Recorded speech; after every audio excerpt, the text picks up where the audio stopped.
Jusqu'en 1964, je ne connaissais pas trop le Saint-Esprit. J'ai été baptisé du Saint-Esprit. J'ai parlé en d'autres langues. Et je pensais que c'était tout.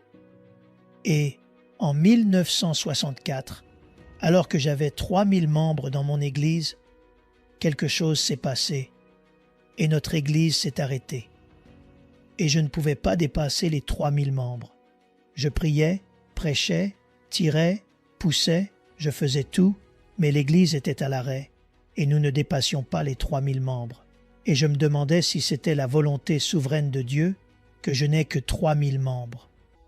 Ce jour-là, après la réunion de prière matinale, il faisait si froid. J'étais resté seul dans un coin de l'église et je déversais mon cœur devant le Seigneur. Dieu, que s'est-il passé? Comment se fait-il que je ne puisse pas dépasser les 3000 membres? Et je priais et je priais. Puis, l'instant d'après, un profond sommeil s'est abattu sur moi et j'ai été en transe et j'ai entendu la voix du Seigneur. Mon fils, si tu veux voir ton Église dépasser les 3000 membres, comprends le Saint-Esprit, tu dois avoir une communion définie avec le Saint-Esprit. Le point qui manque dans ton ministère, c'est que tu essaies de faire l'œuvre de Dieu par la force de la chair. Tu pousses et tu tires au point de perdre ta force spirituelle et mentale. Et je me suis réveillé. Et ce fut le point de départ où j'ai commencé à voir vraiment le Saint-Esprit comme une personne réelle. Jusqu'à ce moment-là, je pensais que le Saint-Esprit était une expérience. Je disais, je suis baptisé du Saint-Esprit. Je parle en d'autres langues. De quoi ai-je besoin de plus sur le Saint-Esprit? Mais c'était une grande erreur. Le Saint-Esprit est une personne impressionnante. Jésus est resté sur cette terre pendant 33 ans et il s'est offert en sacrifice pour nous sur la croix. Et il a achevé l'œuvre du salut. Puis, avant de monter au ciel, à maintes reprises, encore et encore, il a dit à ses disciples qu'il allait envoyer le Saint-Esprit à sa place. Et il a mentionné que le Saint-Esprit est un autre consolateur. Un autre consolateur en grec est allos parakletos, le Saint-Esprit qui sera entièrement identique à moi. Même Dieu, même amour, même puissance de salut, même chose. Donc, il est la venue de Jésus-Christ. En fait, le Saint-Esprit est appelé l'Esprit de Christ.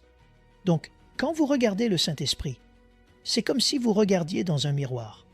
Quand vous regardez dans un miroir, vous ne voyez pas le miroir, mais vous voyez votre image. Quand vous regardez le Saint-Esprit, vous ne voyez rien d'autre que l'image de Jésus-Christ.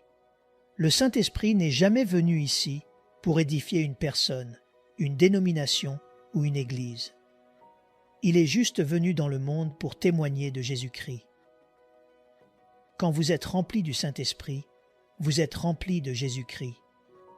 Et Parakletos signifie notre avocat ou notre avocat, ou celui qui est appelé aux côtés de Dieu pour vous aider.